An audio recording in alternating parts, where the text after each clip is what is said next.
একটা কন্যা যখন আসে পৃথিবীতে, ইসলাম বলে ওই ঘরটা বরকতময়।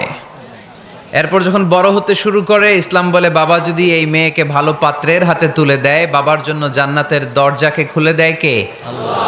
তারপর সে যখন কারো বধূ হয়ে কারো ঘরে যায়, ইসলাম বলে খয়রুকুম খয়রুকুম লি আহলিহি, তোমাদের মধ্যে ওই ব্যক্তি আল্লাহর কাছে সেরা যে তার স্ত্রীর কাছে সেরা। কার কাছে সেরা? আপনি আল্লাহর কাছে পছন্দনীয় হতে হলে আগে আপনার স্ত্রীর কাছে পছন্দনীয় হতে হবে। আপনার স্ত্রী যদি আপনার A+ দেয়, আপনি আল্লাহর কাছেও, কথা বুঝে নাই বোধহয়। আপনার বউ যদি আপনারা দেয় A+, আল্লাহ দিবে কি? আপনার স্ত্রী যদি আপনারা দেয় A-, আল্লাহ দিবে কি? আপনার স্ত্রী যদি আপনার F দেয়, F ওই যে ফেল, তো আল্লাহ কি দিবে? আজকে যে ভাবিরে ধরবেন, কি দিবা? কও কি দিবা? হ্যাঁ, ওই যে বিয়া করে না, A+।